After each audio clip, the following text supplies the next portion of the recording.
Bonjour à tous et à toutes. Alors aujourd'hui, je démarre un nouveau format vidéo avec une série d'interviews que j'ai décidé d'organiser pour interviewer sur des sujets que je trouve vraiment intéressants, auxquels je n'ai pas toujours le temps de préparer des réponses pointues. Et là, aujourd'hui, donc dans cette nouvelle manière de travailler que j'ai trouvée, je vais interviewer mon fils Ruben Cohn sur une question qui m'est chère et auquel parfois j'ai du mal à développer parce que je ne me suis pas suffisamment spécialisée sur le sujet. Et justement, les interviews vont permettre de développer de manière un peu plus précise et plus pointue des sujets qui me tiennent à cœur. Et aujourd'hui, ce soir, c'est un sujet sur de l'influence de la biologie sur nos comportements amoureux et sexuels. Voilà, donc Ruben s'est penché sur la question de manière assez assidue et intéressée, parce qu'il est passionné par le sujet, comme moi, mais encore plus sur des sujets plus scientifiques. Il a un diplôme d'ingénieur, il s'intéresse vraiment à ces questions existentielles de la relation homme-femme, et il va en parler, je vais le questionner ce soir.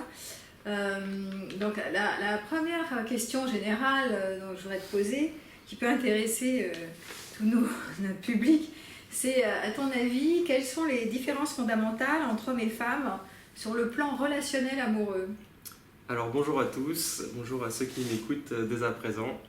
Donc pour répondre à cette première question très intéressante, on est obligé de faire de repasser par les fondamentaux. Donc il faut savoir que Darwin, dans les années du 18e siècle, 19e siècle, je ne sais plus exactement la date, a fondé la théorie évolutionniste. Donc aujourd'hui, c'est la théorie que je vais développer pour l'ensemble de cette vidéo. Et quelles sont les preuves aujourd'hui biologiques, chimiques qui ont été mises à l'appui pour développer et répondre à ces questions très intéressantes. Très intéressantes et même en ce moment très actuelles, oui.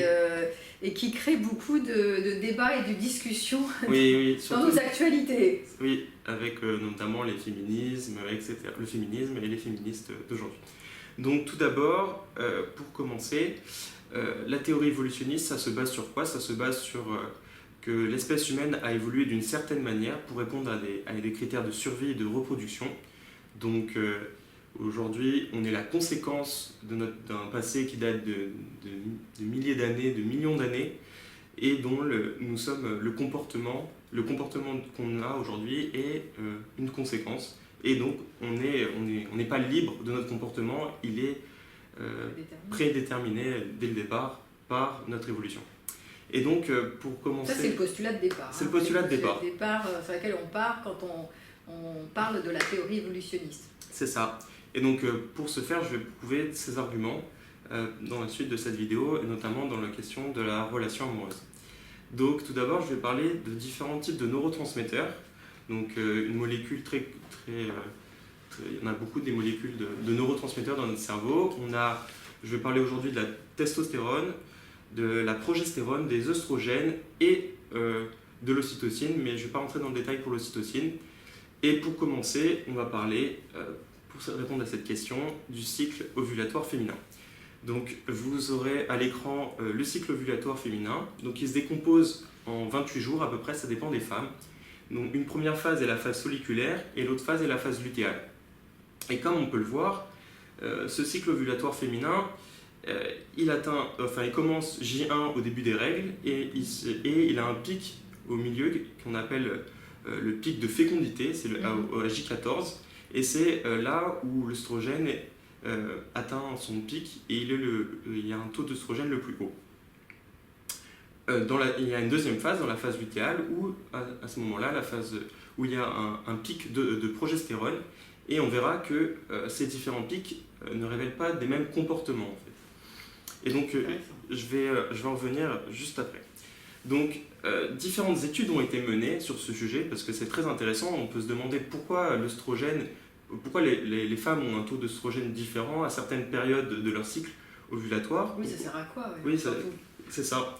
Et pourquoi on a ça, à quoi ça sert, Et en fait, on peut se dire que c'est comme ça, c'est la vie, mais des scientifiques se sont penchés sur la question et se sont demandé pourquoi on a ces pics. Et notamment, là, je vais m'appuyer sur les travaux de Marty Haselton, qui a énormément contribué à la recherche. Que j'ai lu son livre sur l'intelligence hormonale. hormonale. C'est ça. Et donc, tout d'abord, une première étude sur le sujet qui a mis en bouche les scientifiques, c'est une étude de Simona Caofaso, une biologiste italienne, qui a remarqué que chez des maîtres de chiens, les femelles étaient toujours attirées par le mâle dominant au pic de leur fertilité. Donc on s'est ensuite penché sur la question pour savoir si c'était aussi le cas pour les êtres humains. Et donc ce qui en s'ensuit d'une série d'études très passionnantes sur le sujet. Notamment, on va commencer par celle de Gangstad et Thornhill qui montre qu'au pic de fertilité des femmes, les femmes humaines préfèrent des hommes présentant des traits de caractère masculin, donc typiques de la mâchoire plus forte, menton plus large, musculature, donc des traits physiques plus importants. Ensuite,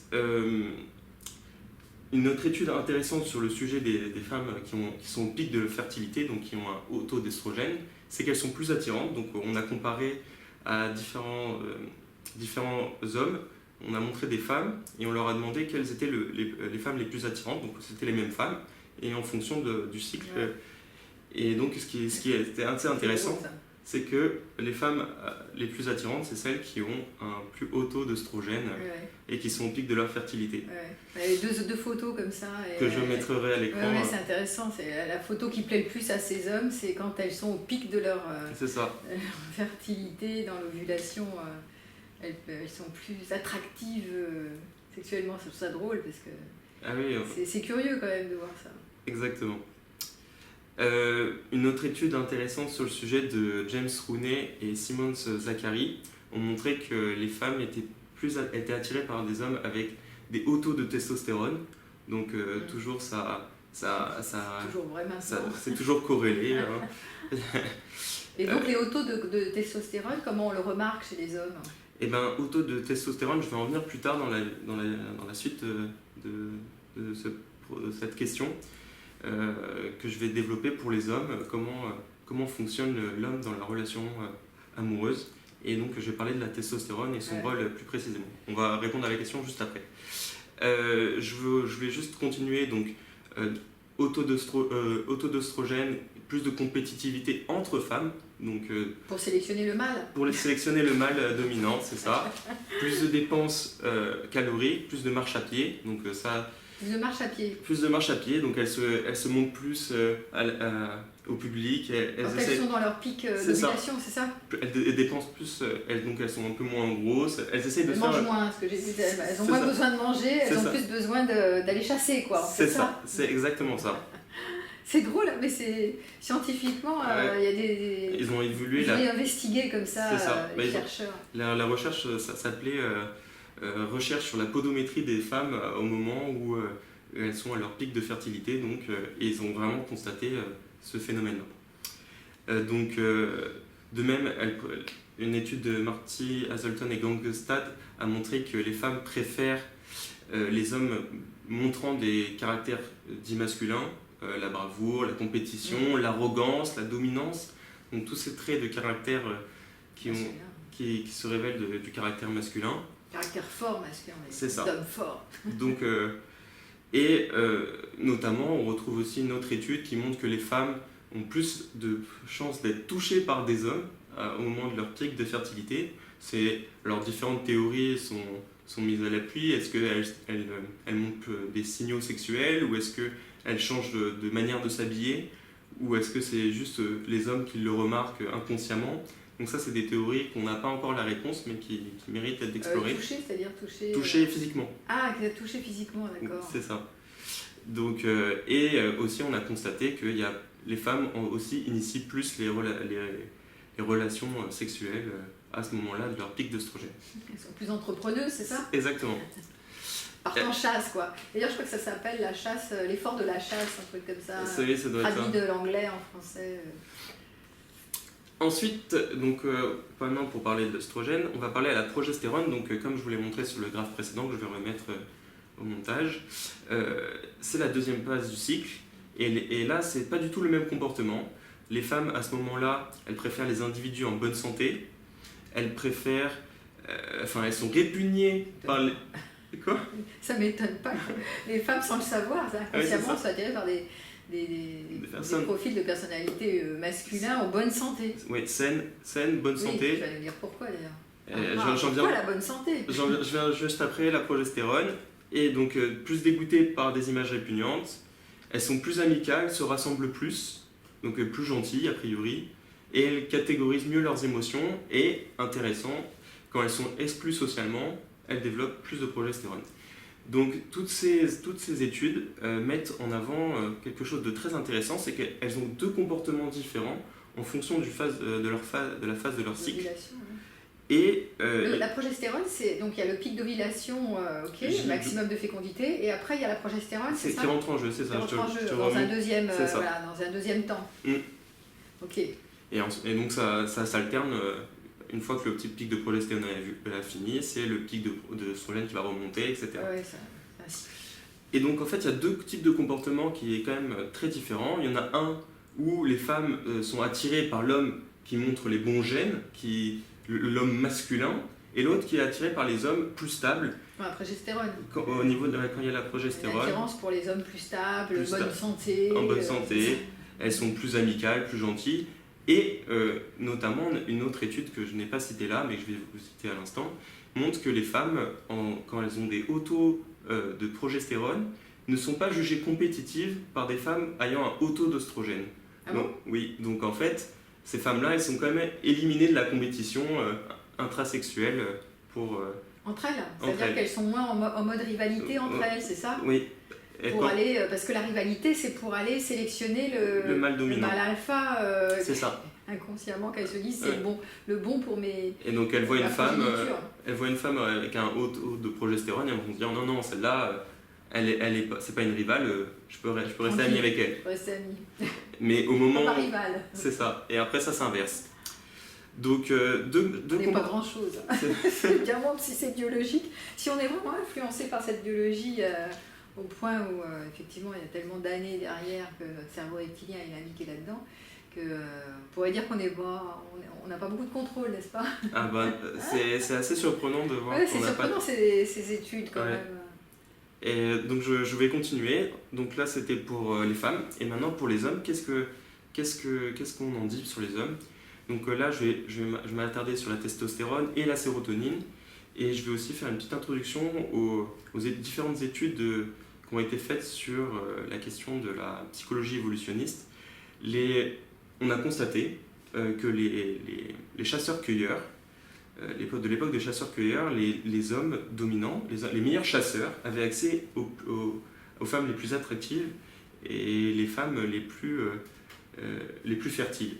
Et donc on s'est intéressé de savoir si c'était encore le cas aujourd'hui.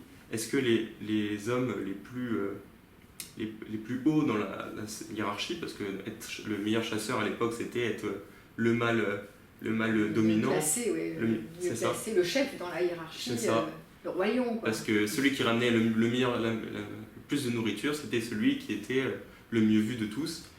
Et donc, ils ont constaté que dans différentes cultures, celui qui ramenait le plus de nourriture, c'était celui qui avait le plus de partenaires, celui qui attirait les meilleurs partenaires et celui qui avait ses progénitures qui avaient le plus de chances de survie. Donc, étude intéressante. Donc maintenant, venons-en au fait sur la testostérone. Donc, testostérone, c'est assez connu, mais ça a été prouvé par Steven Stanton. Mal, c'est ça. C'est ça. Par excellence. Plus de testostérone implique une plus grande prise de risque, plus d'agressivité dans les combats. Un fait intéressant, plus de testostérone implique une diminution du système immunitaire.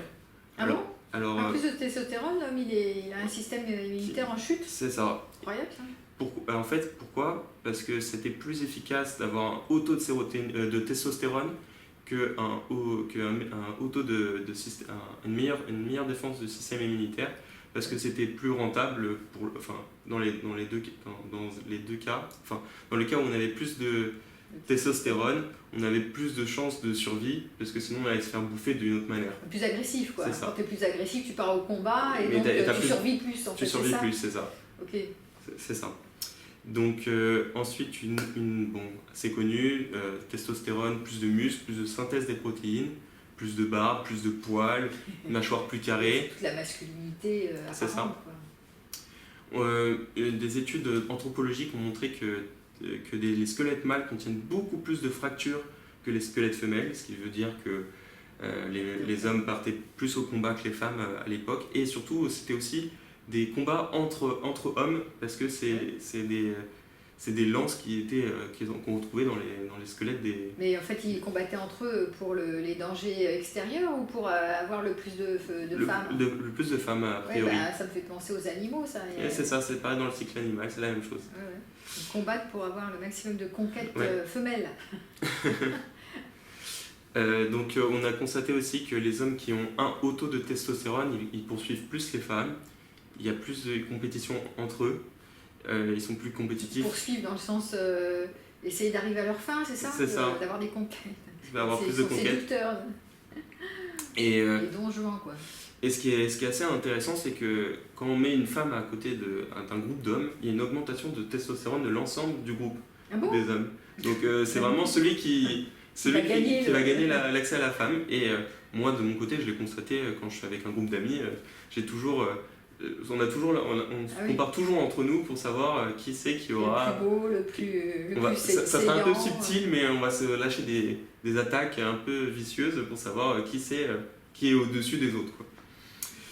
Un fait intéressant, et là ça va être la transition, quand on a une relation longue, les hommes ont une baisse de testostérone et quand c'est une relation très courte, il y a une augmentation très forte, nette de testostérone, donc ce qui favorise en fait les relations très courtes.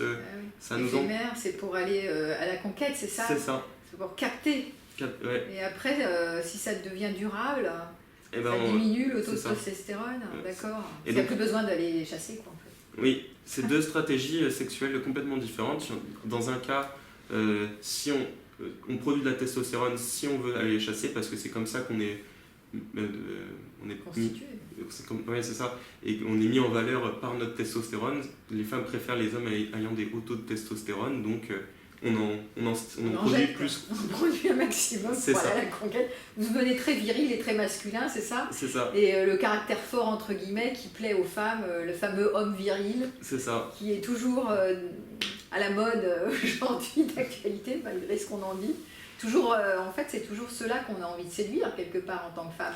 Sans le faire exprès, enfin, sans le vouloir consciemment. Mais oui, en fait. On est toujours attiré par ces bad boys, quoi.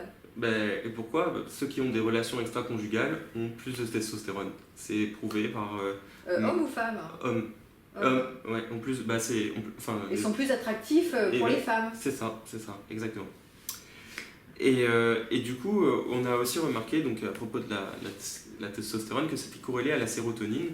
Et la sérotonine, qui est une hormone très importante parce que c'est l'hormone... on la caractérise comme celle qui nous positionne dans la hiérarchie. Alors vous allez me dire, mais qu'est-ce que c'est que ça? C'est des conneries, la hiérarchie, tout ça. Mais en fait, je vais revenir sur justement Peterson qui avait parlé de ces homards. Jordan Peterson, oui, dans son livre...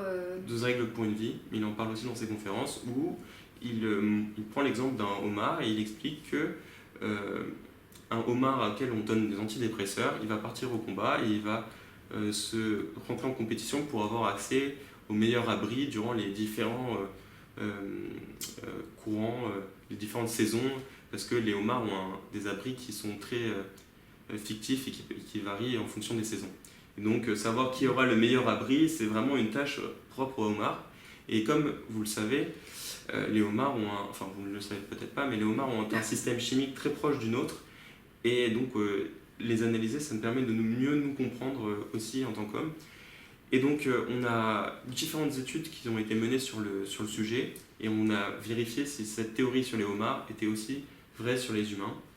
Et donc on a constaté que, en effet, avoir un haut taux de sérotonine, et donc qui est corrélé à la testostérone, nous relèvent d'avoir un meilleur statut social. Ceux qui ont un haut taux de sérotonine ont un plus haut statut social. Ceux qui ont haut taux de sérotonine sont plus agressifs. Ceux qui ont haut taux de sérotonine sont plus dominants. Donc tout est lié.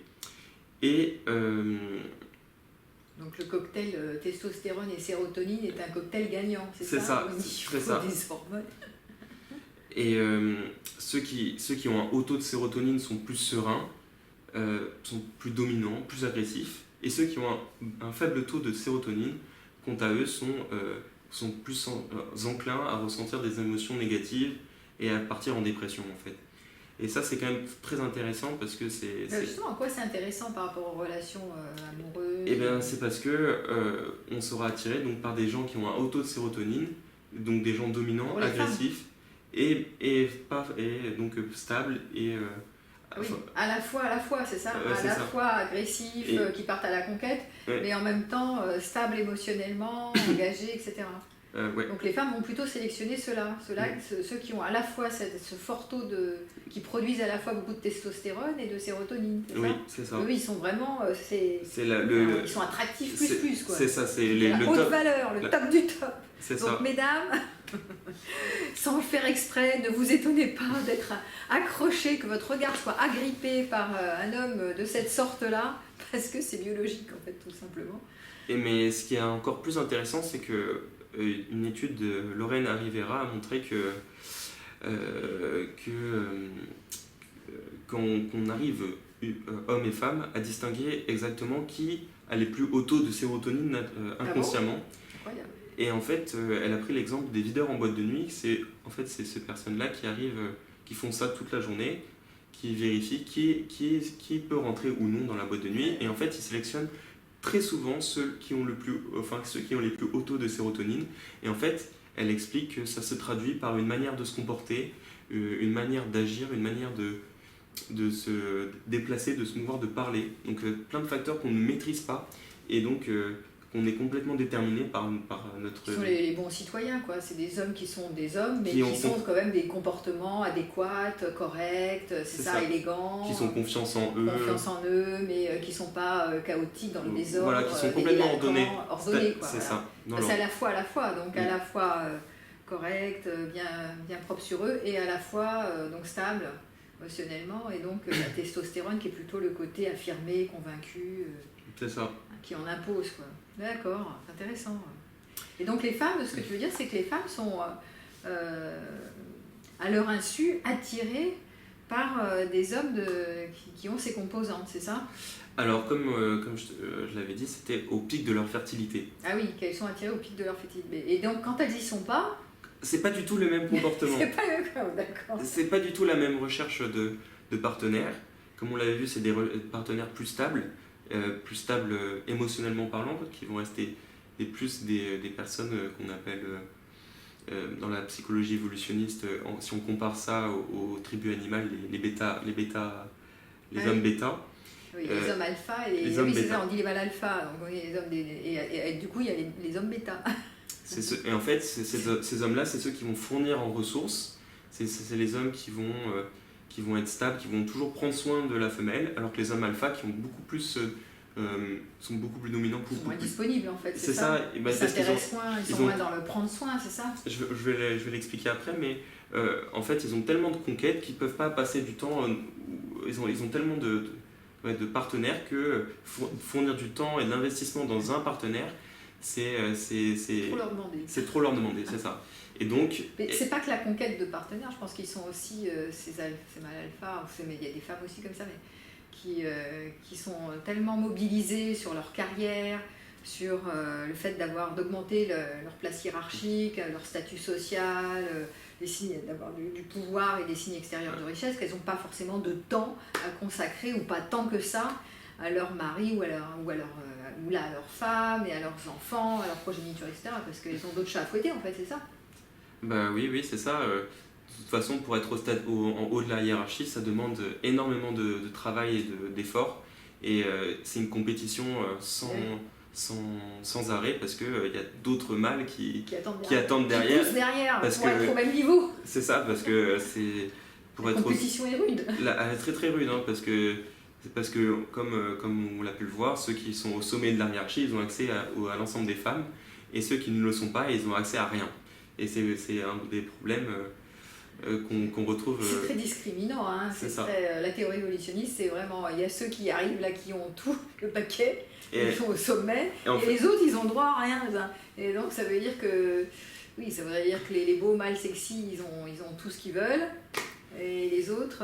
Ils n'ont pas grand-chose. Et pas grand-chose. en fait, c'est quand même... horrible. En fait, ça a été vérifié aujourd'hui par une étude sur Tinder qui montrait qu'en fait, uniquement 5% des hommes étaient Ah swipés à droite.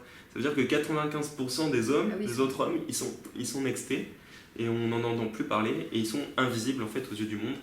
Et donc le seul... Surtout aux yeux des femmes. Aux yeux des femmes. Et en fait, c'est terrible d'être invisible aux yeux de la société. Ouais. Et c'est pour ça qu'il y a une compétition, une vraie compétition intersexuelle pour les hommes et pour intrasexuels. Et pour prendre sa place, c'est ça, pour sa place arriver- dans le monde en fait, parce que là tu parles de Mm. partir à la conquête des femmes, mais c'est aussi, du coup, si j'ai du succès auprès des femmes, alors j'ai aussi ma place dans le monde Oui, en fait. être validé sexuellement par une femme, c'est... Par beaucoup de femmes, c'est c'est validé au sein du monde. intrinsèquement, j'ai ma valeur, je vaux quelque chose, j'ai ma place, je voilà, m'impose, exactement. je suis compétitive, c'est ça, je suis vue sur le podium. Quoi. Je suis digne d'être écouté, d'être là. Et en plus de ça, ils ont accès aux ressources, ils ont accès à la nourriture, ils ont un abri comme Qu'est-ce pour que tu appelles les ressources aujourd'hui? Parce qu'on n'est plus à la préhistoire. Alors aujourd'hui, les ressources, c'est les ressources au sexe, qui est une ressource très rare, et je vais le montrer par la suite de la vidéo, la ressource au sexe. Avoir le droit au sexe, c'est-à-dire Oui, avoir de la sexualité, c'est ça? C'est ça. Aujourd'hui, Avec les femmes. très peu d'hommes ont le plaisir de dire qu'ils ont beaucoup de partenaires sexuellement parlant. En plus, ça se fait pas trop. Hein. Et, Dans certains milieux, mais c'est plutôt... et oui, et je vais le montrer par la suite. Je vais revenir au sujet initial, les différences, je te laisse la deuxième question de la conférence. C'était là, on était sur les différences hommes-femmes liées, enfin des différences entre, sur la relation, quel est l'impact de la biologie sur les relations amoureuses, nos choix amoureux en fait, relationnellement parlant. Et là, on était plus sur justement en quoi cette biologie nous impacte sur nos choix sexuels. Et alors du coup, je vais donc prouver toute cette théorie qu'en fait, qu'on choisit, que les relations sexuelles sont complètement différentes de la relation amoureuse. Les hommes préfèrent des coups plus... dans la psychologie évolutionniste, ils ont tendance à transmettre leur sperme à une multitude de femmes. Pourquoi? Parce qu'ils ont plus de chances de se reproduire. C'était comme ça, en tout cas à l'époque. Et en fait, c'est inconsciemment encore le cas. Et les femmes, par contre, quant à elles, elles veulent avoir les bons gènes du bon mâle et en même temps les ressources de l'époque. C'était avoir de la nourriture, avoir de la stabilité, avoir un abri stable. Oui, puis un homme qui s'engage, c'est-à-dire qui est là, qui est là va pour s'occuper, pour protéger leurs enfants, contre les agressions extérieures, les agressions extérieures, etc. pour protéger d'autres hommes aussi qui peuvent, qui peuvent venir s'en emparer. Les femmes ont développé une certaine vigilance très accrue pour le viol et elles arrivent à distinguer très fortement les hommes qui sont un peu suspects. Et donc je vais en revenir juste après. Donc tout d'abord, une étude de Short et de Smith ont montré que la taille des testicules chez les hommes est une des plus grosses par rapport à notre poids de corps, comparé aux autres animaux du règne animal. Par exemple, les gorilles et les orang-outans ont 0,048% et 0,048% de masse de testicules par rapport au poids du corps, alors que pour les hommes, c'est 0,079%. Donc c'est un peu plus. Et qu'est-ce que ça veut dire? Qu'est-ce que ça veut dire tout ça? Quoi, d'avoir une masse plus importante? Ça veut dire qu'en fait, on produit plus de spermatozoïdes, les hommes. Et pourquoi on produit plus de spermatozoïdes? C'est parce qu'il y a une compétition sexuelle qui est beaucoup plus présente. Et donc, celui qui produira le plus de spermatozoïdes aura plus de chances de transmettre ses gènes, étant donné qu'il y aura peut-être plus de rapports entre une femme et un homme, et entre une femme et plusieurs hommes. Et en fait, si on regarde avec les chimpanzés qui ont eux un taux de 0,269%, ce qui est plus que les hommes, 0,0. de taille de testicules, Oui. de poids de testicules par rapport au poids de corps Oui, donc total. ils peuvent moins ensemencer, c'est ça? Ils ensemencent plus, et donc en fait c'est les chimpanzés, c'est ceux qui se reproduisent un maximum, qui ont énormément de rapports sexuels avec les autres chimpanzés, alors que les gorilles, pour le coup, eux, ils ont très peu de rapports sexuels, et donc les hommes qui se situent un peu plus au-dessus des gorilles et un peu moins au-dessus des chimpanzés, c'est quand même une espèce qui a de nombreux rapports avec différentes personnes, avec différents autres, les femmes auront différents rapports avec différents mâles. C'est-à-dire, attends, redis-moi ça. Les femmes auront beaucoup de rapports avec différents mâles, et donc il sera important pour l'homme de produire un maximum de spermatozoïdes parce que celui qui en produira le moins aura moins de chances d'avoir un enfant qui sera son enfant. Ah bon? Oui. Ah, c'est incroyable ça. Et donc, pourquoi? Il y a encore d'autres études qui mettent en avant ce principe. Aujourd'hui, si on passe 100% de notre temps avec notre partenaire, on a 389 millions de spermatozoïdes en moyenne qui sont produits. Mais par contre, si on passe uniquement 5% de notre temps avec notre partenaire, c'est pas 389 millions, mais 712 millions de spermatozoïdes qui vont être produits. Donc, ça veut dire que ça veut dire qu'on va produire beaucoup plus de spermatozoïdes. Si on reste pas avec la même personne. Oui, parce que comme ça, on aura plus de chances que ce soit notre enfant que si on n'avait pas produit tous ces spermatozoïdes. Parce que si on reste tout le temps ensemble, on produit peu de spermatozoïdes. Si on reste tout le temps ensemble, c'est-à-dire dans une relation durable, c'est ça? Si on reste 100% du temps avec la même personne, on produit... Notre vie? Non, pendant une certaine durée, c'est ce que la recherche, l'étude a été Donc faite. sur les relations durables. C'est ça. Si on est sur une relation durable, on produit moins de spermatozoïdes que si on est sur une relation éphémère et qu'on part à la conquête de plein de femmes, c'est ça? C'est quoi l'histoire? C'est pas exactement ça, ça veut juste dire que quand on est tout le temps avec la même personne, on a moins tendance à produire de spermatozoïdes parce qu'on est confiant qu'on va être le père pour un homme, alors que quand on n'est pas ensemble pour la majorité du temps, on se doute que peut-être il y aura un autre homme qui va être là pour donner sa semence, et donc du coup il faut produire plus de spermatozoïdes pour être sûr d'avoir la paternité. Pour être sûr d'avoir la paternité. C'est la rivalité qui compte. C'est ça. Les hommes ont développé une certaine angoisse au fait d'être pas le vrai père. Le vrai père. Et ils sont possessifs et jaloux à l'idée que leur partenaire fasse l'amour avec un autre, et des rapports sexuels avec un autre. C'est vrai que j'avais remarqué ça. On dit que c'est une généralité. En général, on dit mais non, c'est pas vrai. Mais non, ils sont plus possessifs que ça. Mais finalement, ça pourrait se prouver par rapport à ça, ouais. ce truc-là. Et en fait, c'est intéressant parce que dans toutes les cultures qui ont été étudiées, donc 27 cultures, les ZAC du Paraguay, les tribus d'Afrique et d'Australie, ça a été toujours mis en évidence que le facteur on appelle ça en anglais la fraude paternelle, je le dis en français du coup, la fraude paternelle, c'est quelque chose de commun à toutes les cultures, et c'est la plus grande cause de mortalité pour les couples, c'est la tromperie en fait, la tromperie de la femme à un autre homme, et l'homme qui la prend et du coup qui la tue.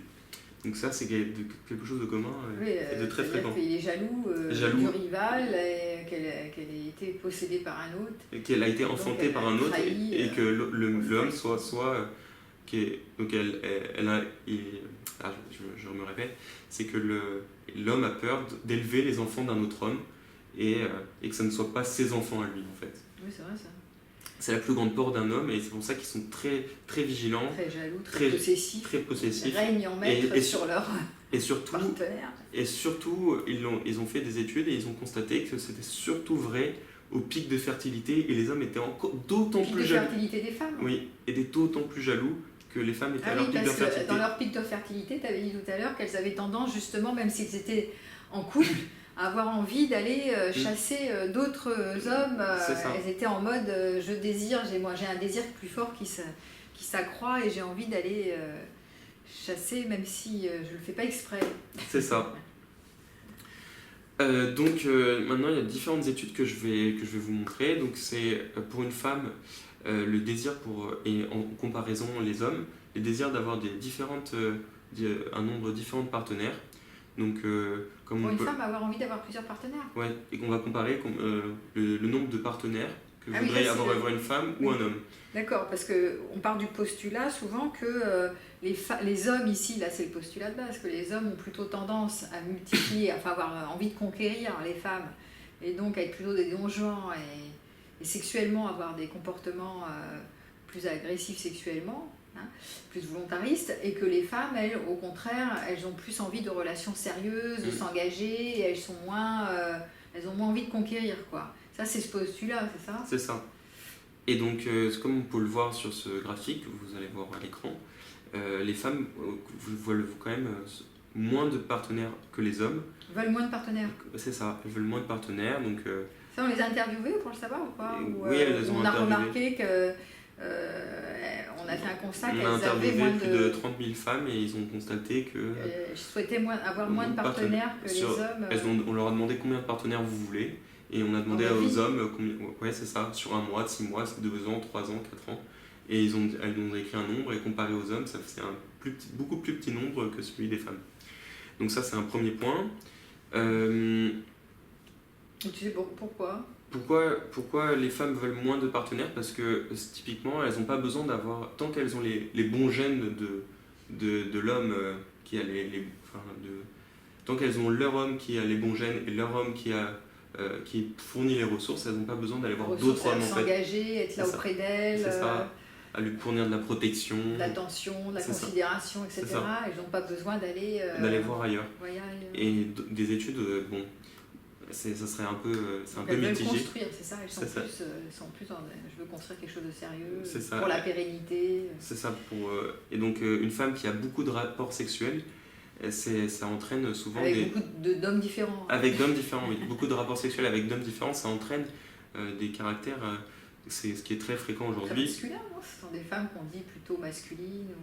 C'est ça, masculin, alors...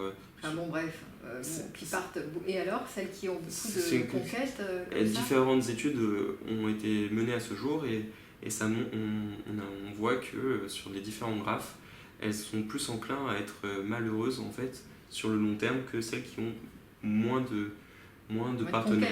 Ouais. Mais pourquoi elles sont plus malheureuses ? Parce qu'elles ont fait plein d'expériences comme les hommes et peut-être que elles ont un tableau de chasse comme on dit quoi. C'est ça. Et alors ? Peut-être que c'est... En tout cas, je ne sais pas pourquoi elles sont malheureuses, mais en tout cas, le constat il est là, elles sont plus malheureuses sur le long terme. Et je vous montrerai le graphe à l'écran. Et c'était assez surprenant de voir cette étude, parce qu'on aurait pu se dire, mais pourquoi les femmes qui sont malheureuses quand elles ont beaucoup de conquêtes ? Alors peut-être que c'est lié à leur passé, peut-être que celles qui sont plus libres, c'est celles qui ont peut-être plus de problèmes. C'est une question que je n'ai pas encore la réponse. Oui, après c'est vrai qu'il y a toujours cette envie, moi je le vois aussi dans ma patientèle féminine, de s'attacher à un homme et qu'il y a un homme qui vienne vraiment... alors on ne peut pas dire que c'est pas en réciprocité avec les hommes, quand il y a un homme qui s'engage, on peut approfondir, il y a quelque chose qui s'installe, effectivement il y a quelque chose de l'ordre de la protection que peut amener l'homme. Et est-ce qu'elles sont plus malheureuses ? Je ne sais pas, il faudrait voir. Eh ben, je te montrerai. Oui, ça serait intéressant de voir en quoi une femme qui a beaucoup plus de conquêtes... Après, est-ce qu'il n'y a pas une question d'âge aussi ? À un certain âge, on veut plus se caser qu'à un autre, on veut plus s'explorer. Et ben justement, voilà. Une étude a montré que les femmes, elles ont plus de rapports fréquents avec différents partenaires quand elles sont dans leur âge de 18 à 25 ans. Ah oui, pour explorer, oui. C'est l'âge de l'exploration. De 25 à 35, 40 ans, elles veulent se caser, elles veulent faire des enfants, c'est l'horloge biologique. C'est ça, elles veulent se caser. Mais, fait intéressant, de 40 à 55 ans, ça revient. Elles sont reparties pour un peu d'exploration. Et puis après 55 ans, elles veulent se recaser à nouveau. Pour pas finir seules, en fait. Pour pas finir seules, c'est ça. C'est les étapes de l'évolution de l'âge aussi. C'est ça. Donc des moments, des besoins de sécurité et puis contre des besoins d'exploration, en fait. C'est donc ça. Là, on serait à égalité avec les hommes. C'est ça. Donc ça, c'est le premier point. Ensuite, un point intéressant, c'est que les femmes, il y a plus de chances de vouloir un rapport pour un homme. Elles ont plus de chances de vouloir un rapport dans une durée lointaine que pour un homme. Les hommes ont plus tendance à vouloir des rapports après avoir connu la femme dans les temps qui arrivent, alors que les femmes elles veulent plus prendre leur Ils temps. prennent leur temps avant d'avoir un rapport sexuel. C'est ça, avant d'avoir une relation sexuelle. Elles sont plus dubitatives et elles questionnent plus les hommes, elles leur présentent plus de tests pour savoir si l'homme a réellement ses bons gènes. Et donc ça passe par une série. C'est s'il a envie de s'attacher, Oui. de s'engager, s'il est sérieux, quoi. Les femmes ont développé des techniques très subtiles les femmes ont développé des techniques très subtiles pour savoir si l'homme en face d'elle est quelqu'un de dominant ou il prétend être dominant. Parce que c'est la plus grande peur d'une femme, c'est d'avoir l'enfant de quelqu'un qui ne puisse pas la protéger ou que ses enfants aient peu de chances de survie. Donc elles ont aussi développé une certaine crainte vis-à-vis de ces hommes dont elles auraient les enfants et qui ne seraient pas aptes à les protéger. C'est-à-dire un homme qui consomme et qui s'en va en courant. C'est ça. Qui fait un bâtard, et qui s'en va pour aller à la conquête des autres. C'est ça. Ça, c'est leur crainte. Ou que ces enfants, ils soient pas du tout aptes à survivre parce qu'elle l'a fait avec quelqu'un qui avait des mauvais gènes finalement. D'accord. Donc elles sont vraiment sélectives, très sélectives, beaucoup plus sélectives que les hommes sur le point de vue sexuel. Il y a un phénomène... C'est pour ça qu'elles prennent plus de temps avant de dire oui. C'est ça. Parce qu'on dit oui, elles ont peur d'être violées, elles ont peur d'être intrusées, etc. Mais c'est pas que ça en fait. C'est beaucoup plus en fait. Elles n'ont pas que peur d'être prédatées, elles ont peur aussi de ce que tu viens de dire par rapport à leur descendance. Oui, à leur descendance et à leur protection, au fait pour la pérennité du lien, etc. Après, il y a trois phénomènes que je vais détailler. C'est le phénomène de la fin de soirée, donc, qui a été mis en valeur par Gladius de l'année en 90. C'est un phénomène où il présente à des hommes, des femmes, et il leur demande de désigner l'attractivité de la femme en fonction du moment de la soirée.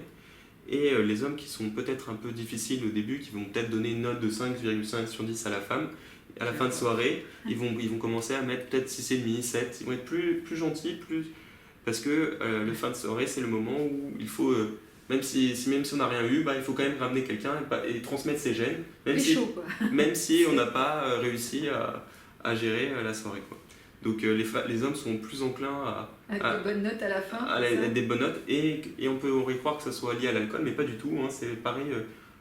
Ça dépend pas de l'alcool, c'est pareil pour tous les hommes. Donc ça vérifie quoi ça? Qu'ils ont envie de toute façon à la fin d'une soirée de conclure, c'est ça? C'est ça, ils ont envie de transmettre leur gène à la fin de la soirée, et ça c'est le point le plus important. Et les femmes par contre, quant à elles, non, ça va pas de changement. C'est toujours les mêmes notes qui restent jusqu'à la fin. Donc ce qui valide le postulat où on dit mais les hommes sont plutôt orientés consommateurs, quoi, vers la relation sexuelle. C'est ça. Partent en soirée, même s'ils s'en rendent pas compte, c'est involontaire, c'est ça. Ils sont orientés, boucler et finir par conclure, aller avoir une conquête. C'est ça. C'est ça. Et il y a aussi une différence dans le regret sexuel. Les femmes auraient plus tendance à regretter avoir eu un partenaire, alors que les hommes... À regretter quoi après regretter avoir une relation sexuelle avec un partenaire. Éphémère, quand c'est éphémère comme ça. C'est ça, alors qu'un homme a plus tendance à regretter de ne pas être passé à l'action. Donc ça c'est oui, donc les femmes se culpabilisent ou regrettent d'avoir été consommées trop vite, oui. Et les hommes regrettent de n'avoir rien fait. D'avoir rien fait, d'avoir pas pécho quoi. C'est ça. Oh bah dis donc, on en apprend des choses. De même, il y a des différences dans le domaine de la fantaisie, dans les rêves par exemple. Les femmes, fantasmes. C'est ça, dans les fantasmes. Donc les femmes vont rêver par exemple d'être dans le rêve, ça va toujours être le même partenaire qui va être présent. C'est vrai. Ça va être le même partenaire qui va être présent. De temps en temps, mais c'est plus rare effectivement d'avoir une diversité de fantasmes avec plein d'hommes comme ça. Et alors que les hommes, ça va être plutôt des pluripartenaires, des partenaires qu'ils n'ont jamais vus a priori, et ça peut être des groupes, c'est beaucoup plus enclin à favoriser, donc je pense que c'est intéressant d'étudier les fantaisies parce que ça révèle beaucoup de nous en fait. Les fantaisies, c'est les fantasmes. Ouais, c'est ça. Ouais, c'est vrai. J'avais fait une conférence justement sur comment notre sexualité nous dévoile et comment les thématiques de nos fantasmes, comment les thématiques de nos fantasmes parlent de nous en fait. Et oui, c'est intéressant cette étude qui parle des différences hommes-femmes, que les femmes elles ont plutôt tendance à fixer sur leur fantasme sur un homme et à vouloir Le sécuriser finalement. se sécuriser, mais surtout capter son attention, capter son désir et de fantasmer dessus. Et notamment celui qui est mystérieux, qui nous manque, enfin sur lequel on a jeté notre dévolu, alors que les hommes auraient plus tendance à mobiliser leur fantasme sur des purées paratonnerres. Bon, en même temps, c'est des périodes où peut-être ça peut diverger un peu, il ne faut pas non plus généraliser, c'est global, quoi. C'est plus général. Ensuite, il y a une étude sur les fétichismes. Donc, quels sont les plus gros fétiches en fonction de leur degré de tabou. Et donc, pour les femmes, ce qu'elles aiment comme fétichisme, c'est surtout des choses liées à la domination, alors que les hommes, à être dominé plutôt, alors que les hommes, c'est plutôt être le dominant dans les fétichismes, dans les fétiches. Dans les fantaisies toujours. Les DSM, quoi. Voilà. Mais pas que, hein. C'est très commun pour la généralité des femmes. Mais ça, il y a des études qui ont été montrées là-dessus, que les femmes préfèrent être soumises et les hommes dominants. C'est ça, au lit en tout cas. Oui. Alors il y a différentes... Après, il y a des dominats aussi. Hein, oui, il y en a. Ça sera peut-être les interviews que je pourrais faire, c'est interviewer des dominats. Là, c'est une spécificité quand même. Ça. Mais plus généralement, on retrouve quand même ce caractère dominé, dominant, en tout cas dans les relations sexuelles. Et alors ça s'explique pourquoi ça? Comment se fait-il que les femmes préfèrent être soumises et les hommes plutôt dominants? Ça s'explique que les femmes, comme je vous l'ai expliqué, elles préfèrent les hommes dominants au pic de leur fertilité. Et donc, être par rapport à la reproduction, et donc, comme si elles ont intérêt à suspecter, à imaginer que ces hommes-là sont ceux qui seront les plus propices à laisser des gènes de bonne qualité, c'est ça? Exactement. Donc elles sont attirées sans le savoir. Vers ce genre de donc comportement. à se laisser dominer. C'est ça. Oui, c'est très animalier ça. Hein. Oui. Et même dans le courant d'aujourd'hui, on nous dit c'est pas le cas, moi j'ai envie d'être égale, alors qu'en fait elles sont attirées par ces hommes dominants, et c'est souvent le cas, on constate souvent le cas de femmes qui disent non, c'est pas le cas, alors qu'en fait, en réalité, elles se retrouvent avec des hommes dominants, très très dominants par ailleurs. J'avais entendu une interview une fois une féministe convaincue qui disait mais j'étais surprise moi-même que je prône l'égalité, donc je devrais choisir des hommes très stables, très gentils, très doux, très tout ça. Et en fait, je suis attirée malgré moi par les beaux mâles sexy, c'est-à-dire les bad boys. Et je sais que je vais souffrir, mais je ne peux pas m'en empêcher d'être amoureuse et hypnotisée par cela. Donc elle était en interrogation sur cette contradiction, en fait. C'est pas très cohérent, en fait. C'est exactement. Vous demandez, alors si on veut l'égalité, la réciprocité est toujours quelque chose d'assez stable et qu'on est convaincu que c'est ce qu'il y a de mieux, alors pourquoi est-ce qu'on est encore et toujours attiré par ces mâles alpha, en fait? C'est quoi le truc, quoi? Ça, c'est une vraie question d'ailleurs. Il y a beaucoup de femmes qui s'interrogent, qui disent mais qu'est-ce que je fais? Je comprends pas, c'est malgré moi, c'est plus fort que moi. C'est la réponse à cette question. Voilà. Donc il y a quelque chose de vraiment biologique et qu'il y a une influence énorme de cette partie archaïque en fait en nous.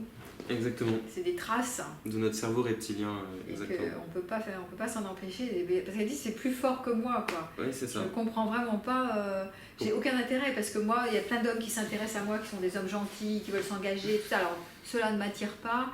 Et alors, par contre, je vais être attirée par ceux qui me rejettent ou qui sont pas fidèles ou bon, alors super beau mec, machin, mais en fait il est incohérent, un coup il m'envoie pas des SMS, il m'en envoie plus, il disparaît, je sais pas ce qu'il fait, de toute façon il est pas très disponible, et elles peuvent pas s'empêcher d'être attirées par cela. Elles s'en veulent en plus, mais bon, c'est assez fréquent. Bon, je l'ai marqué aussi sur moi à certaines périodes de ma vie, hein, de toute façon. On était intéressé en général par les étalons.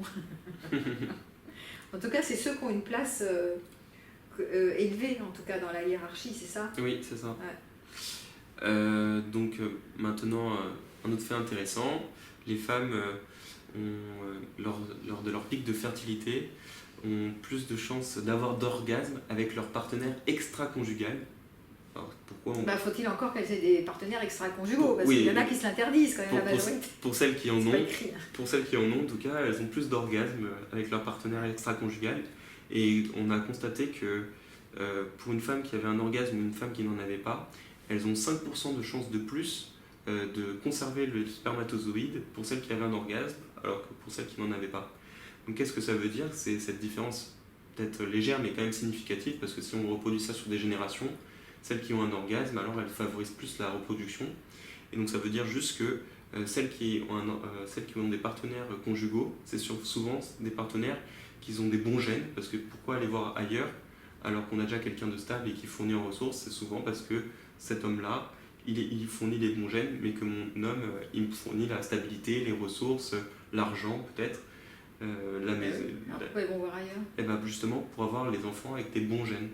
Les enfants avec l'amant? Avec l'amant, exactement. Les bons gènes de l'amant, le mec musclé, dominant, avec une belle mâchoire, avec peut-être un caractère agressif, dominant, mais séducteur. Donc elles ont un amant pour de nouveau, alors qu'elles ont un homme stable et gentil à la maison. C'est ça. Avec qui elles ont fait des enfants souvent d'ailleurs. C'est ça. Elles le font parce qu'elles se disent peut-être que je pourrais avoir des enfants qui ont des meilleurs gènes que... Et en fait, je vous invite à regarder la série Sex Life qui retranscrit exactement, ce phénomène très intéressant. L'héroïne, elle est attirée vraiment, elle connaît d'abord le beau mal sexy et puis après, comme elle a beaucoup souffert, on les appelle souvent dans notre jargon actuel les pervers narcissiques. Il faut se méfier parce que ça c'est un attribut à tort et à travers, pas forcément... un pervers narcissique, mais c'est vrai, c'est ce qu'on appelle les beaux mal sexy.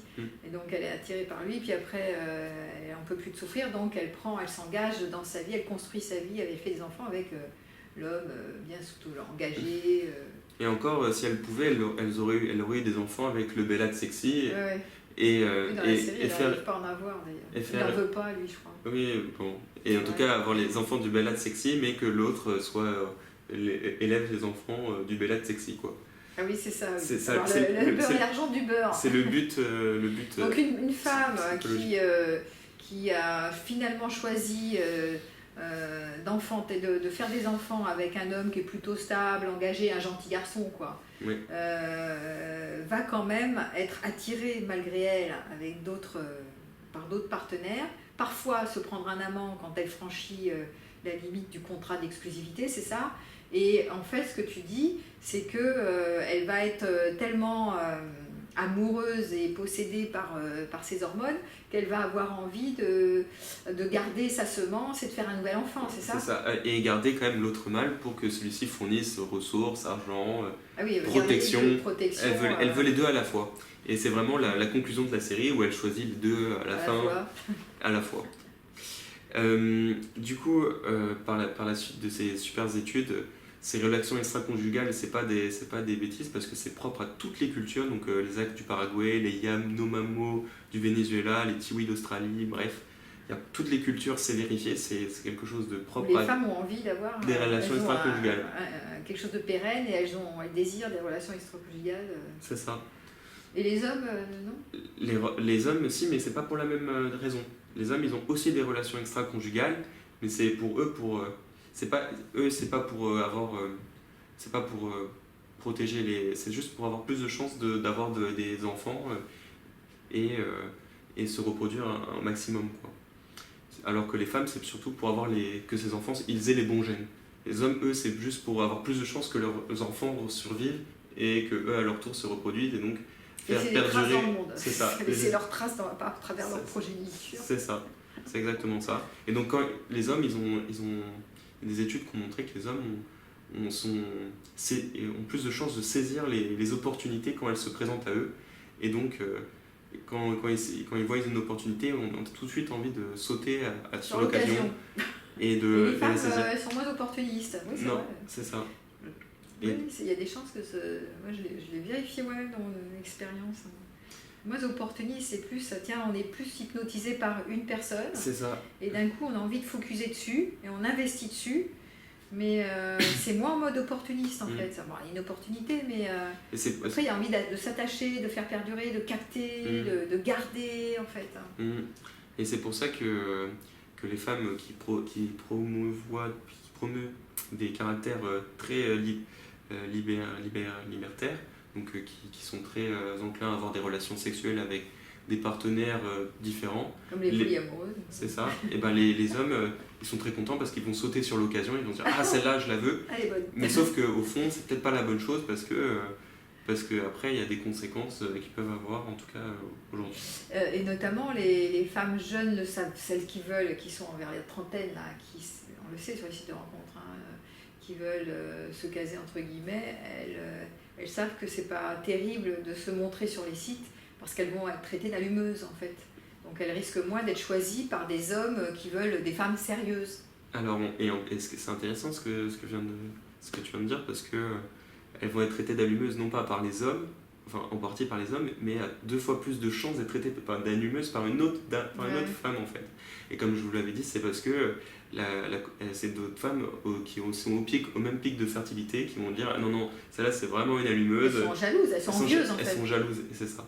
Exactement, elles vont la rabaisser. La stigmatiser, la rabaisser, comme quoi c'est une femme trop libre, c'est une allumeuse. C'est ça, ça a été vu partout. sur le réseau social Twitter, c'est 80% des femmes qui rabaissent les autres femmes, hein. C'est pas les hommes qui rabaissent les femmes, c'est les autres femmes. Donc ça, c'est un point intéressant. C'est ça. Donc tiens, je te laisse continuer sur la question la dernière question, peut-être, ou tu en as d'autres sur la question du lissage. Vers quoi? Bah oui, c'est ça. Une question que je pouvais me poser, c'était on évolue vers quoi? Puisque ok, c'est très ancestral tout ça, on a l'air guidé par notre biologie, nos hormones, et que même si aujourd'hui on parle beaucoup d'égalité, de lissage, qu'il n'y a pas, faut arrêter de faire une différence dans les genres, hein, que les femmes et les hommes, on est avant tout des êtres humains et donc on appartient à la même espèce, donc il n'y a pas de raison de passer son temps à discriminer, les hommes sont comme ci, les femmes sont comme ça, les hommes viennent de Mars, les femmes de Vénus, ou alors tout le discours patriarcal où vraiment réside, depuis Simone de Beauvoir, on dit bah non, mais attends, il faut arrêter de discriminer, de distinguer, et on voit qu'on tend, même au niveau du marketing, hein, vers un lissage des genres. Alors non seulement le féministe a joué là-dessus, mais le marketing aussi, hein. Les hommes s'épilent, les hommes utilisent des produits de beauté, les hommes on devient tous les mêmes. On devient tous les mêmes. Donc on arrive vers un androgyna, un lissage des genres. Donc moi j'aurais aimé en savoir plus là-dessus.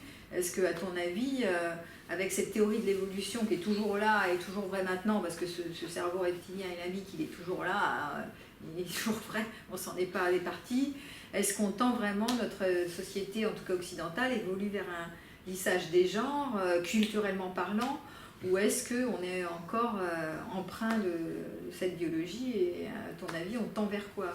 Alors c'est une question très intéressante parce que c'est ce qui se passe actuellement. Donc il y a un vrai lissage des genres donc depuis les années 1990-80. La libération sexuelle déjà. Ça, féminine, la révolution féminine, la révolution sexuelle.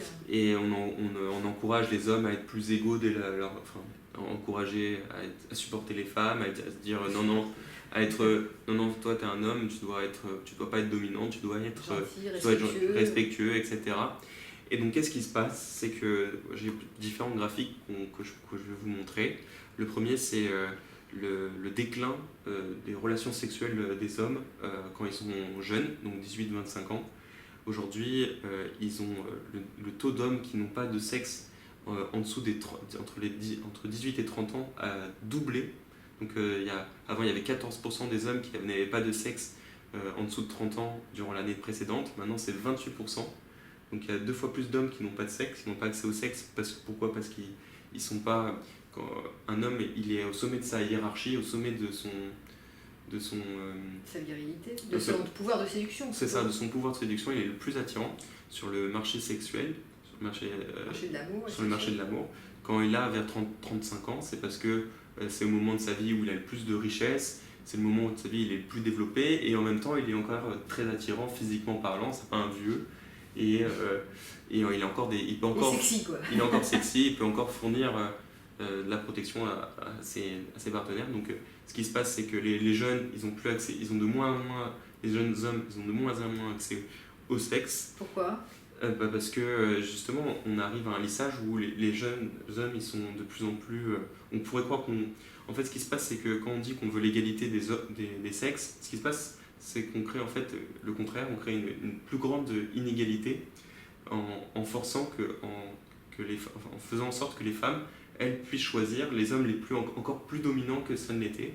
Et je vais vous montrer ça. C'est-à-dire, pourquoi les hommes ils ont moins accès au sexe, les jeunes hommes justement? Parce qu'ils sont comparés aux autres hommes qui sont plus vieux. Ah oui, les 30, c'est les 30 ans, les hommes de 30 ans qui ont le plus de la cote, c'est ça? C'est ça, les hommes plus beaux, les hommes plus musclés, qui ont plus des réussites dans la vie, ils sont, eux, quant à eux, beaucoup plus mis en valeur, et c'est ce que je vais vous montrer par la suite. Notamment dans un graphique, vous allez voir que les femmes, en fait, n'ont pas changé le nombre de partenaires sexuels durant ces 10 dernières années, mais par contre, pour les hommes, ça a énormément diminué. Ça veut dire juste que les hommes ont beaucoup plus de partenaires avec un type d'homme, et certains hommes ont pas de partenaires du tout. Mais je vois pas le rapport avec l'égalité. En quoi le fait qu'on soit éduqué pour être plus égalitaire, c'est-à-dire que... Ça fait l'effet inverse. Et pourquoi? Parce que, je vais le montrer. Déjà, je vais montrer ce graphique-là qui est très intéressant.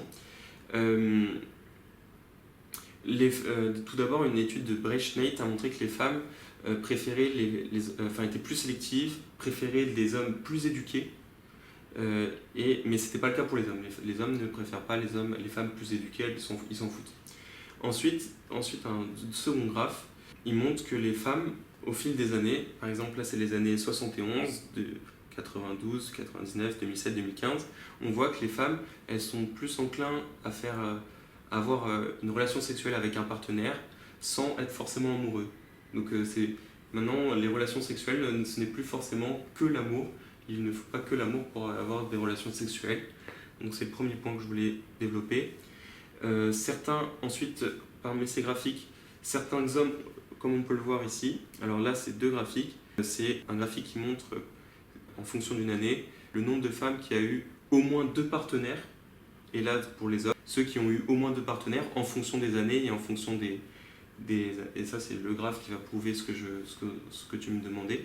Pourquoi l'égalité, pour la question de l'égalité, est-ce que si on favorise l'égalité, alors est-ce qu'on arrive à un lissage social? Et c'est pas le cas, parce que ce qui se passe actuellement, ces études elles viennent de Finlande, un pays très féministe où ils ont favorisé l'égalité dans le pays. Et en fait, ce qui se passe, c'est que on peut voir que des années 92, 99, 2007 et 2015, il n'y a pas trop de changements pour les femmes. C'est-à-dire en termes de partenaires sexuels, c'est-à-dire qu'elles ont au moins, les femmes, entre les années 92 et 2015, elles reportent en tout cas à peu près en pourcentage, chacune d'entre elles avoir au moins 2 partenaires sexuels, c'est à peu près les mêmes pourcentages. C'est-à-dire elles ont 2 partenaires par an, c'est ça? Non, elles disent moi j'ai eu au moins 2 partenaires, et au moins 40% des gens en 92 qui avaient entre 18 et 24 ans qui disaient moi j'ai au moins 40%, il y a 40% des femmes qui disent j'ai au moins 2 partenaires sexuels durant la dernière année. En fait c'est toujours les mêmes 40%, 35% en 2015, ça n'a pas changé. Par contre pour les hommes, ce qui se passe c'est que en 92, 2007 et 99, c'était à peu près 35-45% des hommes qui avaient 2 partenaires sexuels durant la dernière année, alors qu'en 2015, c'est 15% des hommes qui reportent avoir au moins 2 partenaires sexuels durant cette dernière année. Ça veut dire que les hommes, ça a drastiquement diminué, donc ça veut dire qu'il y a très peu d'hommes qui ont au moins 2 partenaires sexuels, et ça veut dire quoi? Ça veut dire que d'autres hommes ont, quant à eux, beaucoup plus que 2 partenaires sexuels. Ils en ont 5, 6, 7, 10, 15, 20, j'en sais rien. Et donc ça veut dire juste que c'est... Il y a une minorité qui arrive à avoir...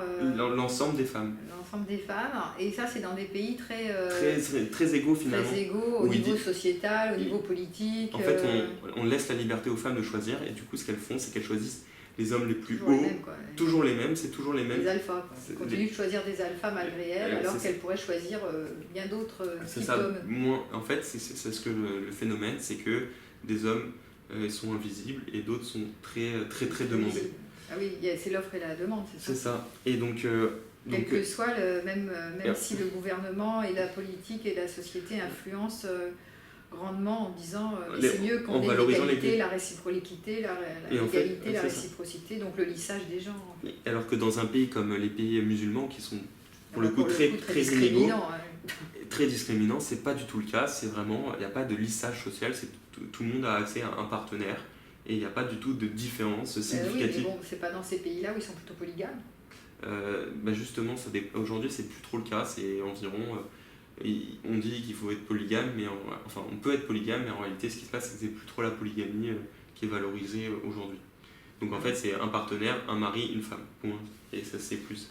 C'est souvent comme ça que ça se passe dans ces pays-là actuellement. Mais quid de ces femmes qui élisent, qui ont toujours envie d'avoir... parce que si tu dis qu'il y a une majorité de majorité de femmes qui cherchent toujours à peu près le même type d'homme, donc elles sont toutes sur le même en fait. Oui, c'est ça, sur les mêmes, ouais. Sur les mêmes, et donc ils sont une minorité. C'est ça. Et donc les autres, ils sont évincés, c'est ça, ils sont invisibles sur le marché, quoi. Et ils apparaissent à 30, et on peut le voir sur les différents graphiques, ils apparaissent à 30-35 ans, lorsqu'ils sont le plus charismatiques de leur vie. Et donc dans ce cas-là, elles se marient, enfin, elles cherchent en anglais on appelle ça du commitment, de relations à longue durée. Elles cherchent à avoir la stabilité de ces hommes-là, qui peuvent leur fournir financièrement ou de l'attention, de la sécurité. C'est ça qui est compliqué, parce qu'elles choisissent des hommes qui sont justement pas très fiables, en fait, c'est ça. C'est ça. Qui vont pas s'intéresser plus que ça à elles très longtemps. C'est ça. Et donc différents... oui, et donc quand on est dans des... Et nous en France, alors puisqu'on est en France, on est plutôt comment en termes de... Parce qu'on cherche quand même, on voit qu'il y a quand même un mouvement féministe qui tend vers justement ce lissage des genres, quoi, et que c'est un sujet extrêmement sensible en ce moment. C'est la même chose qu'en Finlande, ils ont reporté exactement la même chose. De toute façon, c'est pareil dans tout l'Occident, à peu près pareil pour les États-Unis, c'est peut-être encore pire aux États-Unis. On arrive vers...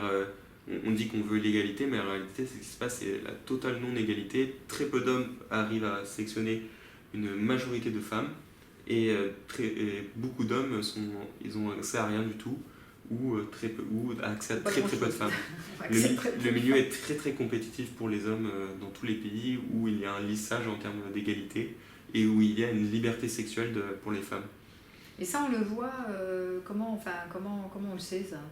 C'est ce graphique. Il y avait les enquêtes aussi menées auprès des sites de rencontres. On avait vu qu'il y avait beaucoup d'hommes qui sont rejetés, en fait. Les études Tinder que j'ai mentionnées tout à l'heure, qui montraient qu'il y avait 5% des hommes qui étaient sélectionnés parmi tous les hommes. Ceux qui sont matchés par les femmes, c'est toujours les mêmes. C'est pas un hasard. Il y a d'autres études qui mettent en avant ça, mais je pense que ça fait Tinder, ça fait déjà. Et alors, est-ce que c'est possible pour une femme de sélectionner à la fois un homme comme ça, qui est vraiment très viril, qui a l'air ce qu'on appelle un caractère fort, et qui en même temps, on pourrait le fiabiliser, le fidéliser à long terme, qu'il soit finalement qu'à nous, qu'il n'aille pas voir toutes les autres femmes, ou qu'il nous délaisse. Alors, parce que ça serait ça le jackpot, c'est très pour pouvoir trouver un homme comme ça et de le fidéliser, en fait. C'est ça. Et pour répondre à cette question, c'est le rêve de toutes les femmes. C'est ce qu'on retrouve dans les romans de fantasy, les Twilight, les trucs comme ça. 50 nuances degrés. 50 nuances degrés. C'est une femme qui arrive à récupérer l'homme le plus dominant qui existe, le loup-garou. Ça, c'est dans Twilight, mais dans 50 nuances degrés, il a beaucoup d'argent, il est super, dirigeant de la planète. Dirigeant, voilà. il est d'affaires, il est jeune, il est beau, il est intelligent, il a de l'argent. Il est musclé, il est tout parfait, et elles arrivent à le sécuriser. Donc c'est le rêve de toutes les femmes. Et celles qui arrivent, c'est celles qui ont tout réussi. Et c'est très compliqué aujourd'hui de sécuriser un mâle dominant parce qu'il a accès à... ça veut dire de fiabiliser. C'est ça, parce que lui, il a accès à un nombre incalculable de partenaires potentiels en plus. Et même si il ne le souhaite pas, il sait qu'il a du succès. Donc il sait qu'à tout moment, il peut en trouver une autre. C'est ça. Et l'avantage que ça a d'avoir une relation stable sur le long terme pour un homme, c'est que ça peut lui apporter une certaine connexion émotionnelle, fiable, et c'est une sorte de sécurité. Stabilité surtout, ça lui apporte une stabilité. Pendant ce temps-là, il peut penser à développer sa carrière, non?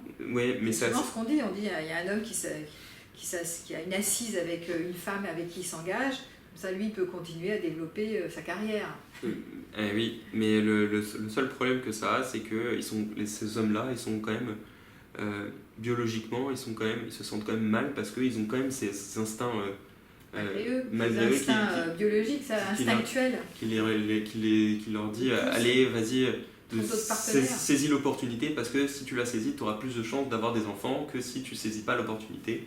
C'est pour ça qu'ils sont attirés pour être multipartenaires, c'est ça. Pour casser le contrat d'exclusivité du mariage.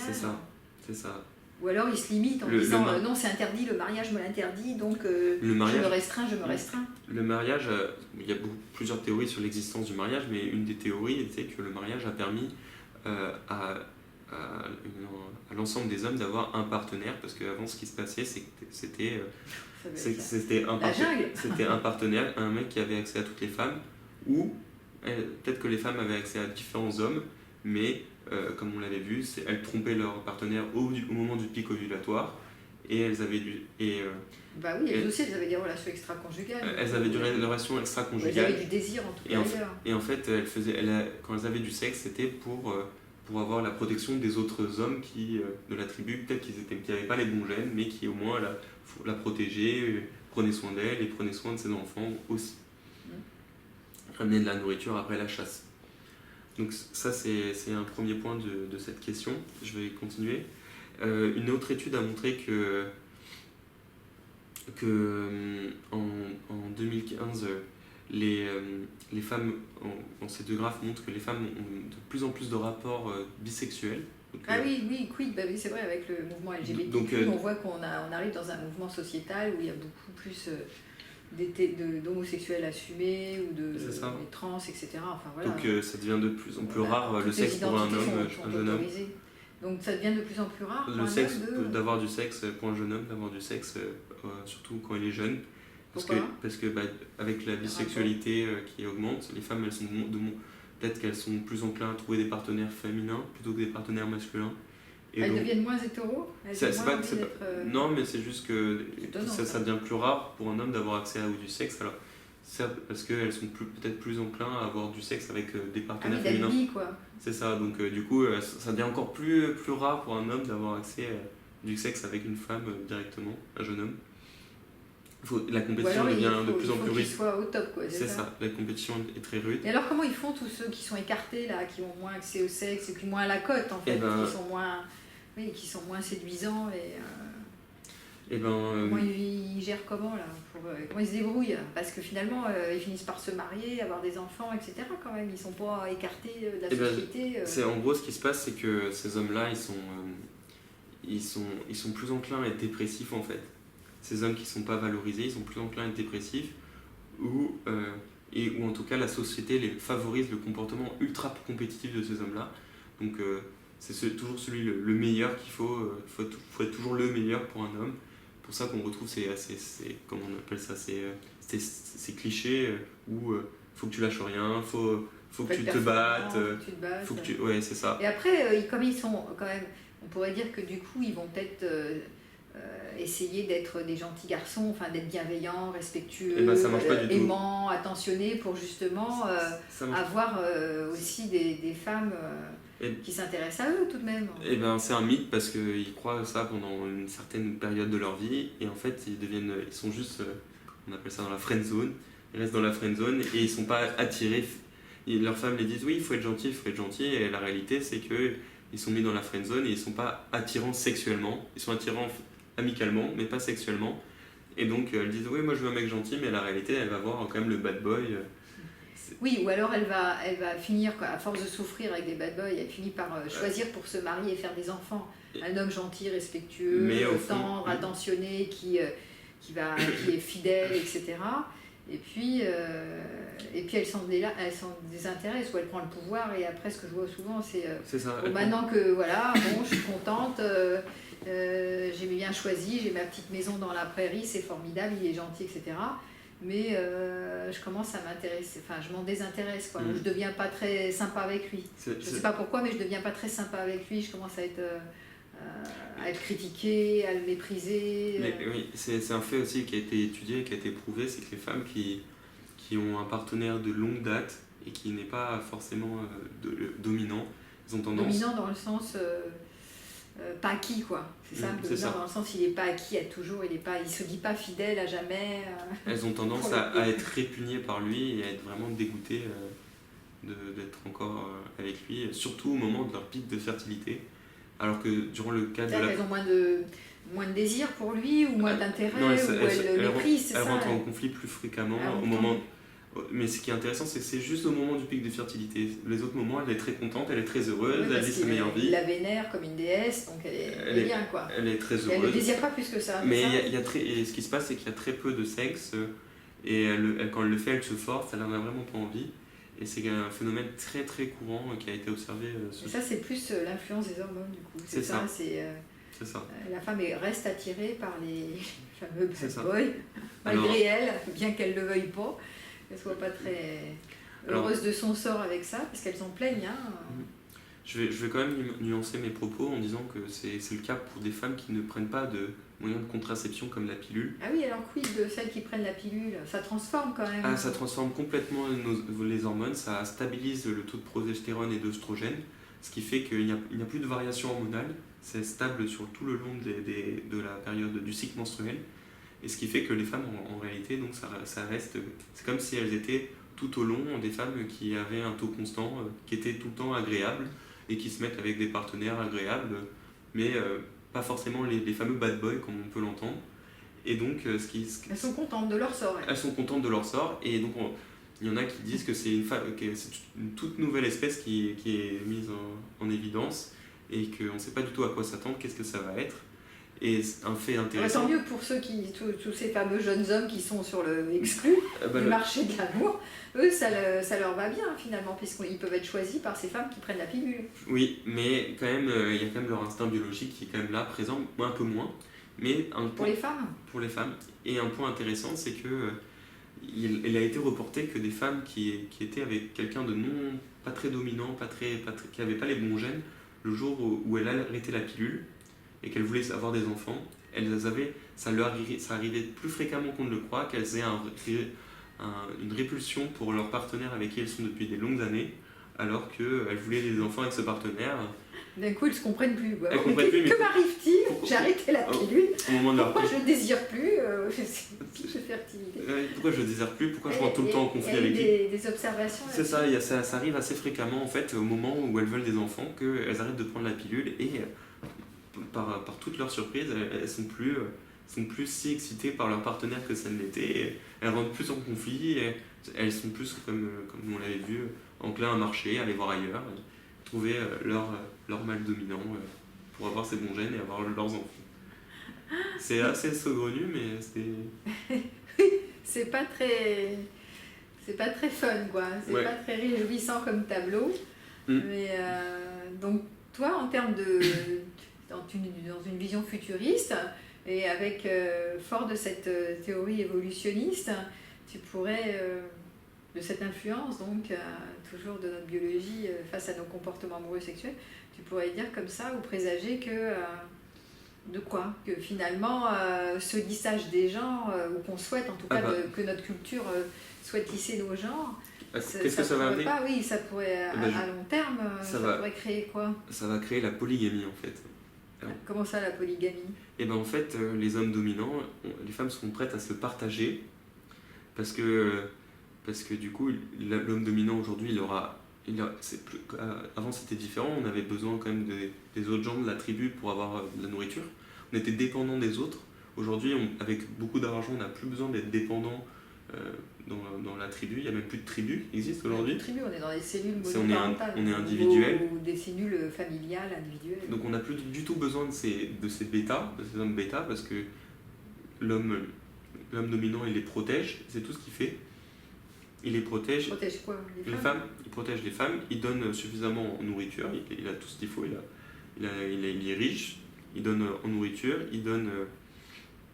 il donne pas de son temps, je te signale, il donne pas d'attention, il a assez de considération. Il donne pas, mais elles sont prêtes à sacrifier la considération pour être en couple avec le fameux Ryan Gosling ou le Leonardo DiCaprio, c'est pas grave.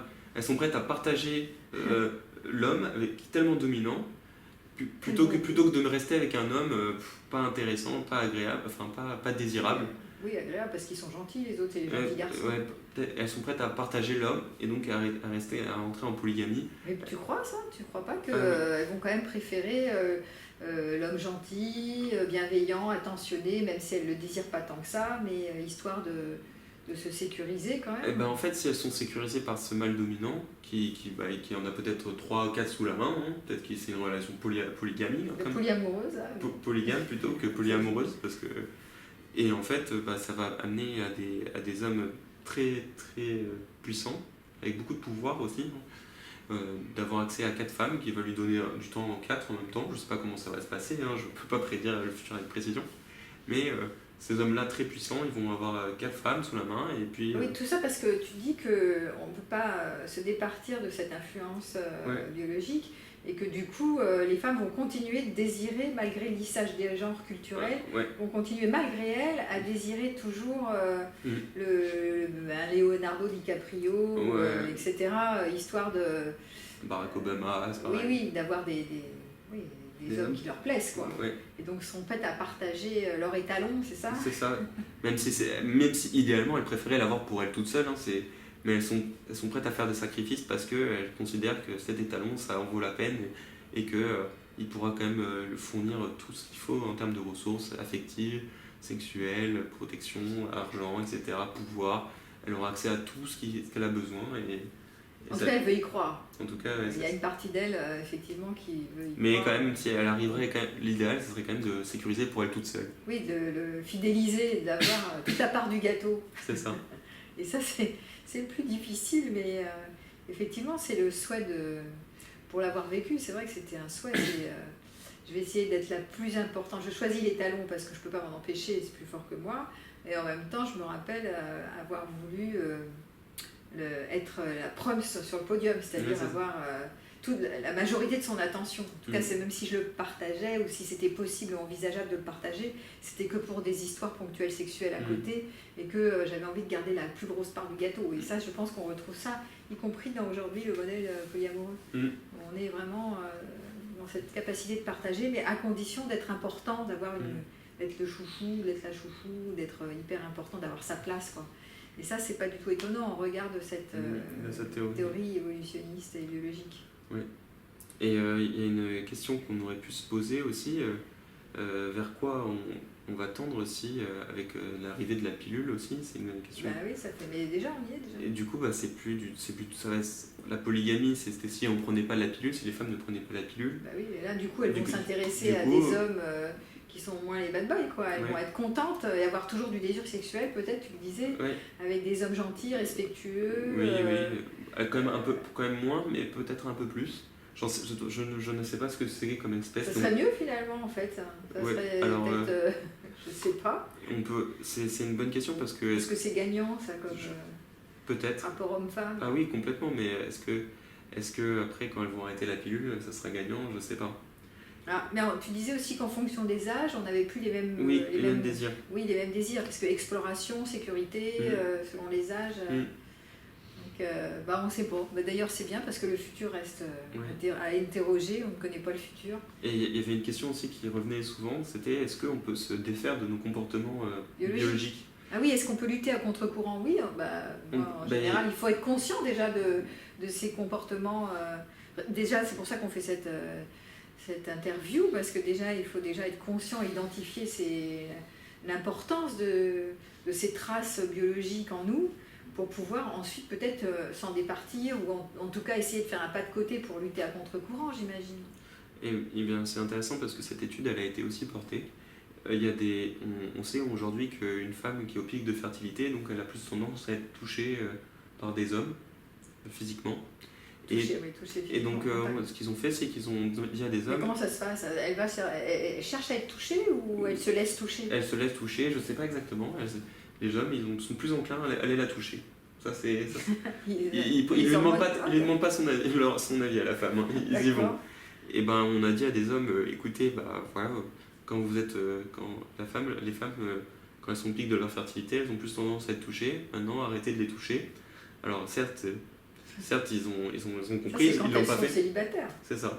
Ils ont compris, ils ont fait ok, bon, peut-être qu'on va pas les toucher, mais au bout d'une certaine période, c'est revenu. Alors en fait, ce qui se passe, c'est que dans notre évolution, il nous faudrait plus de 100, à peu près 100, 200 générations, pour que, même peut-être un peu plus encore, peut-être 1000, j'en sais rien, générations pour que les comportements changent. Donc aujourd'hui, on a encore nos comportements d'il y a 100, 200, peut-être encore plus de générations d'avant.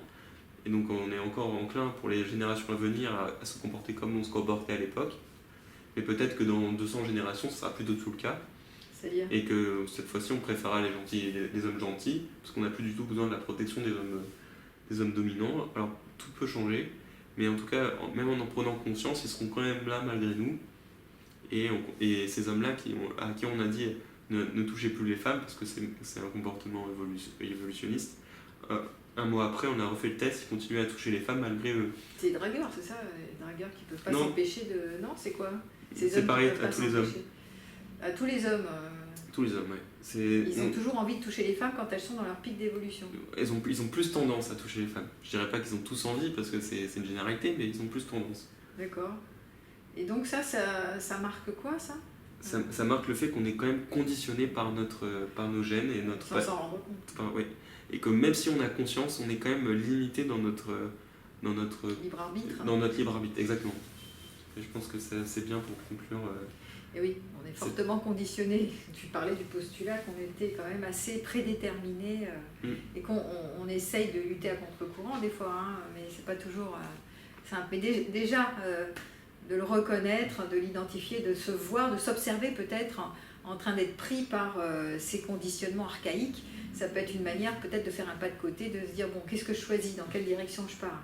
Est-ce que je continue de choisir mon bad boy ou pour une femme, ou alors est-ce qu'au contraire je prends un homme stable émotionnellement parce que je sais que je vais pouvoir m'engager avec lui plus sérieusement et être plus tranquille, dormir sur les deux oreilles? Est-ce que je vais faire quitte à avoir moins de désir sexuel? Et bon, il y a des choix comme ça qui peuvent se faire, peut-être. Pour nous, cette possibilité d'avoir un petit peu de marge de manœuvre ou pas, c'est la question qui reste entière. Bon, en tout cas, merci Ruben d'avoir participé, d'avoir donné autant d'informations et d'avoir restitué toutes ces enquêtes et ces études scientifiques que bien souvent on ne connaît pas, parce que c'est difficile aussi d'avoir un point de vue un peu étoffé sur cette question sensible, sur la différence des genres. Parce que je pense que ça va susciter beaucoup de commentaires, sûr, et des commentaires très parfois virulents, mais enfin comment est-ce possible de dire ça encore, toujours et encore, les hommes sont ceci, les femmes sont cela. Donc c'est effectivement un sujet, une polémique qui est extrêmement au centre de l'actualité en ce moment.